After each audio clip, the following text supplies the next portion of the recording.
Good morning बच्चों। आज की वर्कशीट है वर्कशीट नंबर 54 और ये आपके चैप्टर नंबर 10, हमारा चैप्टर नंबर 10 स्टार्ट हो गया है साइंस का, जिसका नाम है प्रकाश परावर्तन तथा अपवर्तन। प्रकाश परावर्तन तथा अपवर्तन। तो हमें दो इसके अंदर फिनोमेना पढ़ने हैं, एक परावर्तन और दूसरा है अपवर्तन। तो देखिए जान लेते हैं थोड़ा सा। आज इस पाठ में आपको इंट्रोडक्शन ही दिया गया है पाठ का, और कुछ महत्वपूर्ण जानकारियां हैं उनको हम लोग पढ़ लेते हैं। तो शुरू करते हैं आज की वर्कशीट। प्रकाश परावर्तन तथा गोलीय दर्पण। प्रकाश क्या है? प्रकाश वह ऊर्जा है जिसके द्वारा हम वस्तुओं को देख सकते हैं। प्रकाश क्या है? एक प्रकार की ऊर्जा है जिसके द्वारा हम वस्तुओं को देख सकते हैं। अगर हमें किसी वस्तु को देखना है तो उसके लिए उस वस्तु पर प्रकाश का पड़ना आवश्यक है, और जब हम उस वस्तु पर पड़ने वाला जो प्रकाश है वो परावर्तित होकर हमारी आंखों से टकराता है, तब हमें वो वस्तु दिखाई देती है। तो प्रकाश के गुण क्या हैं? क्या प्रकाश की खासियत है? प्रकाश को गमन करने के लिए माध्यम की आवश्यकता नहीं होती। अब जब प्रकाश एक जगह से दूसरी जगह जाता है तो उसे कोई मीडियम नहीं चाहिए, कोई माध्यम नहीं चाहिए, कि उसे एयर नहीं चाहिए, उसे कोई भी चीज़ परावर्तन के लिए अपना गमन करने के लिए, गमन करने का मतलब होता है एक जगह से दूसरे जगह जाने के लिए आवश्यकता नहीं होती। तो एक नियम तो ये हो गया, एक तो गुण हो गया इसका। दूसरा गुण, प्रकाश की चाल निर्वात में सबसे अधिक होती है।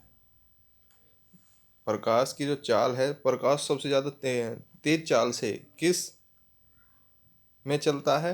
वह चलता है निर्वात में। वहाँ उसकी प्रकाश की चाल कितनी होती है? 3 × 10⁸ मीटर पर सेकेंड। ये आप याद रखेंगे कि प्रकाश की चाल निवृत्त में कितनी होती है? 3 × 3 × 10⁸ मीटर पर सेकेंड। चलिए आगे है प्रकाश परावर्तन क्या है, जरा जान लेते हैं। प्रकाश का किसी सतह से टकराकर वापस आना प्रकाश का परावर्तन कहलाता है, जैसा कि दर्पण में होता है। आप लोगों ने अपनी 8वीं क्लास में भी पढ़ा था कि मान लीजिए ये कोई एक दर्पण है और ये प्रकाश आता है यहाँ से और टकरा कर इस तरीके से चला जाता है। तो प्रकाश का किसी भी सतह से, अब यहाँ सतह हमारी दर्पण है, प्रकाश का किसी भी सतह से टकराकर वापस आना क्या कहलाता है? परावर्तन कहलाता है। तो परावर्तन की परिभाषा आपको यहाँ से मिल गई। बात करते हैं अब हमारे पास, अब हमें पढ़नी, ये तो हो गया प्रकाश परावर्तन। दूसरा है गोलीय दर्पण। तो गोलीय दर्पण देखिए, जो दर्पण है वो कुछ इस तरीके के आपको नजर आते हैं। अगर गोलीय दर्पण की बात करें तो वो तो गोल होगा, और इसको अगर दो हिस्सों में बांट दिया जाए तो ये दो तरीके के दर्पण हमको मिलते हैं। एक होता है अवतल दर्पण और दूसरा होता है उत्तल दर्पण। अवतल दर्पण तथा उत्तल दर्पण। जो ये हिस्सा है ये अवतल दर्पण कहलाता है, और जो ये हिस्सा है ये उत्तल दर्पण कहलाता है। दोनों में अंतर क्या है देख लेते हैं। तो देखिए अवतल दर्पण की जानकारी आपको यहाँ दी गई है, तो सबसे पहले इसी को देखते हैं। देखिए अवतल दर्पण आपको जब भी बनाना होगा आप इस तरीके से बनाएंगे। इसमें जो आगे की ये सतह होती है ये चमकदार सतह होती है, और पीछे की जो सतह है ये पॉलिश सतह होती है, जिसपे पॉलिश कर दी जाती है। यानी आप ये समझ सकते हैं कि जो परावर्तन होगा वो कहाँ से होगा? चमकदार सतह से होगा। ये अगली सतह चमकदार है और पीछे की पॉलिश। आपने घर में शीशे भी देखे होंगे तो उसमें पिछले हिस्से में जो है एक तरफ तो आप देख सकते हैं उसमें अपने आप को या किसी भी प्रतिबिंब को देख सकते हैं, और पिछली दिशा जो जो सतह होती है उसको पॉलिश कर दिया जाता है। दूसरा गोलीय दर्पण होता है उत्तल दर्पण। उत्तल दर्पण आपको कुछ इस तरीके से नजर आएगा। इसकी चमकदार सतह पीछे रहती है और आगे इसकी पॉलिश सतह रहती है, यानी इसका जो परावर्तन होगा वो पीछे से होगा, यहाँ से होगा। चमकदार सतह और पॉलिश सतह को दिखाते कैसे हैं? अब अगर आप अवतल दर्पण बनाते हैं और चमकदार सतह आगे है तो पीछे की दिशा में हम पॉलिश को इस तरीके से दिखा देते हैं। इसका मतलब है कि पीछे की दिशा से परावर्तन नहीं होगा, ये पॉलिश सतह है और आगे की सतह से परावर्तन होगा। उत्तल दर्पण को किस तरीके से दिखाएंगे, इसकी पिछली सतह, इसको, क्योंकि ये इसकी चमकदार सतह है तो ये परावर्तन होगा, ये पॉलिश सतह है, तो ये इन दोनों को दिखाने का तरीका है। उच्च कोटि का, इसको देखते हैं जरा।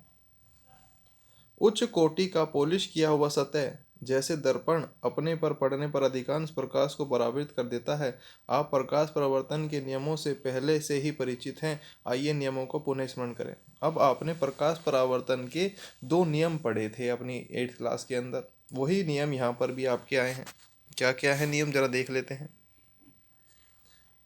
पहला था आपतन कोण परावर्तन कोण के बराबर होता है। ये देखिए चित्र से समझिए कि यहाँ पर एक आपके पास में मिरर है, दर्पण है या कोई सतह है। एक आपतित किरण यहाँ से आती है और सतह से टकराने के बाद परावर्तित हो जाती है, जिसको परावर्तित किरण कहा जाता है। यहाँ एक कोण बनता है जिसको आपतन कोण कहा जाता है, और टकरा के जाने के बाद जो कोण बनता है उसको परावर्तन कोण कहा जाता है। और इन कोण को, दोनों कोण जिस बिंदु पर मिलते हैं वहां से अगर सीधी रेखा खींची जाए तो उसे अभिलंब कहा जाता है। तो पहला परावर्तन का नियम होता है कि आपतन कोण परावर्तन कोण के बराबर है, यानी जितना कोण ये बना उतना ही कोण ये बनेगा। इसको हम आई से दिखा देते हैं आपतन कोण को, और परावर्तन कोण को आर से, यानी एंगल आई बराबर हो जाता है एंगल आर। ये आप अपनी 8वीं क्लास में पढ़ चुके हैं। तो पहला नियम हो गया कि आपतन कोण परावर्तन कोण के बराबर है। दूसरा, आपतित किरण दर्पण के आपतन बिंदु पर अभिलंब तथा परावर्तित किरण सभी एक तल में होते हैं। तो आप देखिए यहाँ से आपतित किरण, ये परावर्तित किरण और ये अभिलंब, तीनों एक ही तल में हैं। जैसे हमारे पास ग्राफ में तल होते हैं y, x, y और ये z। आप देखिए ये सारे के सारे इसी तल में हैं, यानी ये सारे के सारे किस में, y तल में ही हैं। अगर ये y में है तो स्थिर y में होंगे, अगर ये सारे x में हैं तो x में होंगे, z में है तो z में होंगे। यानी आपतित किरण दर्पण के आपतन बिंदु पर अभिलंब तथा परावर्तित किरण सभी एक ही तल में होते हैं। तो ये 2 नियम है, इंपॉर्टेंट है, दोनों आपको याद होने चाहिए। आगे बढ़ते हैं। गोलीय दर्पण द्वारा रेखा चित्र बनाने के नियम, ये आपके एग्जाम्स में हमेशा आते हैं, ये आपको याद रखने हैं। देखिए इसको किस तरीके से याद रखा जाएगा। 2 नियम है, एक 2 चीजों का आपको ध्यान रखना है। पहले हम इसके जान लेते हैं कि जो दर्पण है, जो गोलीय दर्पण है, उसमें आपको क्या क्या देखने को मिलेगा, उसी हिसाब से फिर हम इसके आपको ये चित्र बनाने के नियम कराएंगे। तो देखिए, एक तो इस दर्पण के अंदर मुख्य अक्ष होता है। मुख्य अक्ष पोल यानी ध्रुव पी, पोल को ध्रुव भी कहा जाता है, तथा केंद्र सी को जोड़ने वाली रेखा, यानी ये जो रेखा है ना जो इन सबको जोड़ रही है, पोल को, ये पी से पोल है, ठीक है, ये सी है जिसको केंद्र कहा जाता है। तो इन सबको जोड़ने वाली एक सीधी रेखा को मुख्य अक्ष कहा जाता है। क्या कहा जाता है? मुख्य अक्ष। और जो दर्पण का, यानी ये आपका मुख्य अक्ष वाली लाइन हो गई जो केंद्र को और पी पोल को जोड़ रही है।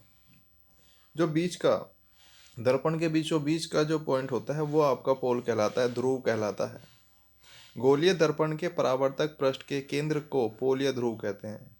तो ये गोलीय दर्पण के परावर्तक पृष्ठ इसका ये वाला है, इसका केंद्र ये हो गया बीच में, तो ये पोल कहलाता है, ध्रुव कहलाता है। द्वारक क्या होता है?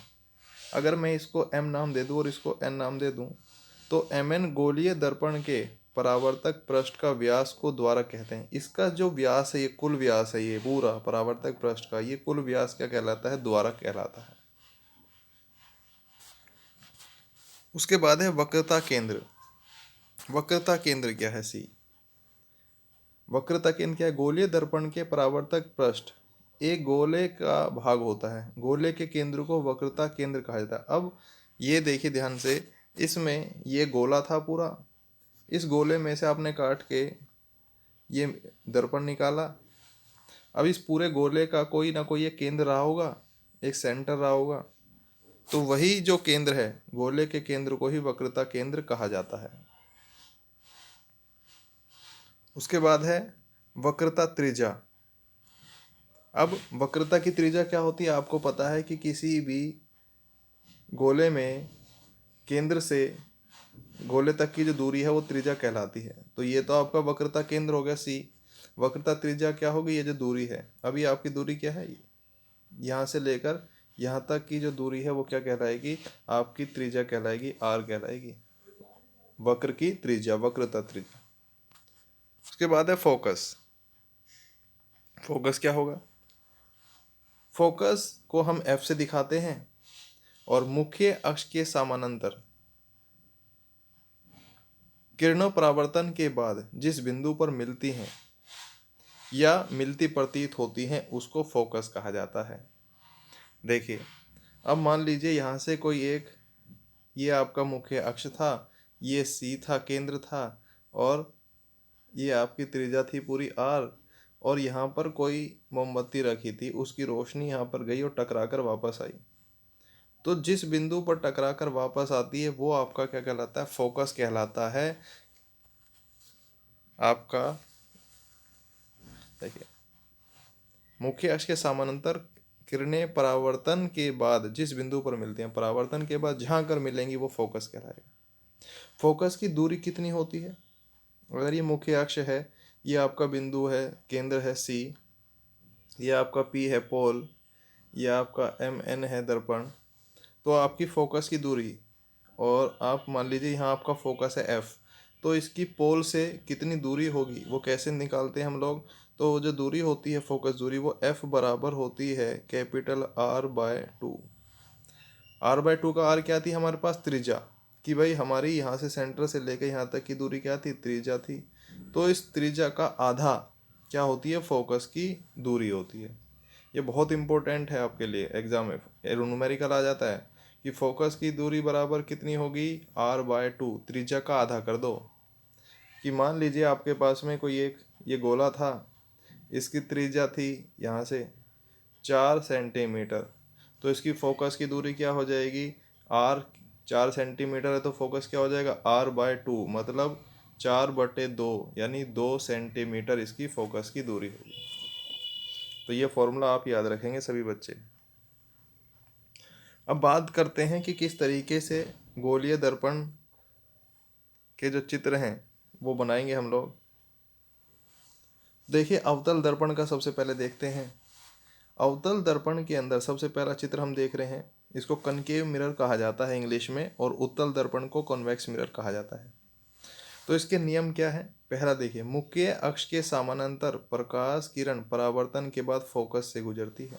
ये नियम है, ये आपको याद रखना है कि भाई अगर मुख्य अक्ष है, अब ये मुख्य अक्ष है, ये मुख्य अक्ष है मान लीजिए आपका, अब एक किरण समानांतर, समानांतर का मतलब है कि इसके पैरेलल आ रही है किरण, ये किरण आई और ये आकर टकराई, समानांतर प्रकाश किरण परावर्तन के बाद फोकस से गुजरती है। तो आप क्या करेंगे, आपने मान लीजिए ये आपने देखा कि भाई इसका जो सी है वो 4 सेंटीमीटर पर है, तो आपने एफ बना लिया यहाँ पर 2 सेंटीमीटर का, क्योंकि इसका आधा होता है सेंटर का।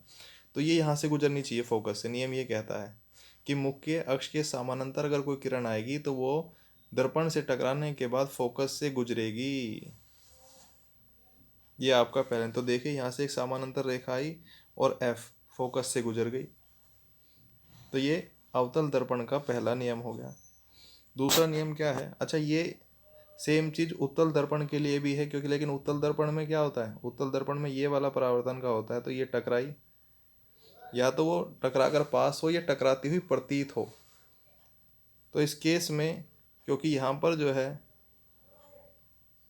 पॉलिश सरफेस है, तो टकरा कर इस तरीके से वापस चली जाएगी और ये आपको यहाँ पे टकराती हुई प्रतीत होगी, तो ये आपका फोकस होगा। देखिए यहाँ पर टकराने के बाद ये इधर से वापस चली गई, तो यहाँ पर अगर आप सीधी रेखा डॉट डॉट में खींचेंगे तो आपको ये यहाँ पर प्रतीत होगी टकराती हुई, ये उत्तल दर्पण में होगा।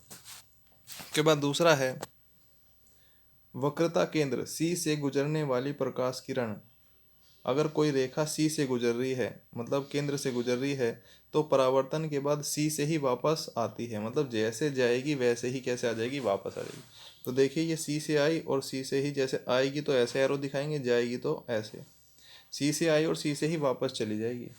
वही सेम चीज़ इसमें होगी, सी से आई और सी से ही वापस चली जाएगी। ये दूसरा नियम हो गया। तीसरा नियम कहता है कि मुख्य अक्ष से तिरछी दिशा में आपतित किरण अगर तिरछी आ रही है, पहले ऊपर समानांतर आ रही थी, अब अगर तिरछी आ रही है, तो मुख्य अक्ष से तिरछी दिशा में आपतित किरण तिरछी दिशा में ही परावर्तित होती है। अगर तिरछी आ रही है तो तिरछी ही जाएगी, तथा आपतन कोण परावर्तन कोण के समान होता है। अगर कोई रेखा केंद्र पर आई, आपके पोल पर आई, ध्रुव पर आई और तिरछी आई, तो टकराने के बाद तिरछी चली जाएगी। वही सेम चीज़ उत्तल दर्पण में है, तिरछी आई तिरछी ही जाएगी, लेकिन जाएगी कैसे, इस तरीके से कि आपतन कोण और परावर्तन कोण कैसे होने चाहिए, दोनों बराबर होने चाहिए। तो इन सबको एक बार, दो बार, तीन बार आप रिवाइज कर लेंगे, और ये चीज़ें समझनी बहुत ज़रूरी हैं, क्योंकि इसके आधार पर ही आगे चलकर हम लोग बहुत सारे चित्र बनाने वाले हैं, और एक चित्र एग्जाम में जरूर आता है। क्वेश्चन, दो ही क्वेश्चन दिए गए हैं कि गोलीय दर्पण द्वारा रेखा चित्र बनाने के नियम। अब ये नियम गोलीय चित्र बनाने के नियम ही हैं, ये नियम है तीन। इन तीनों नियमों को आप लिखिए और इनको बनाइए, प्रैक्टिस करिए। उसके बाद आगे बढ़ते हैं। क्वेश्चन है, अवतल दर्पण में ध्रुव, पोल, द्वारक, वक्रता तथा तिरछा तथा फोकस अंकित करो। अब आपको ये अंकित करने के लिए बोला है, तो ये रहा सब कुछ अंकित करने के लिए, इससे आप अंकित कर सकते हैं। उम्मीद करता हूँ कि ये वर्कशीट आपको समझ में आई होगी। सभी बच्चे इसको अच्छे से 2 से 3 बार पढ़ लेंगे। अपने घर रहिए, सुरक्षित रहिए, हाथों को धोते रहें, सैनिटाइज करें, मास्क पहनें और घर से ना निकलें। Thank you very much.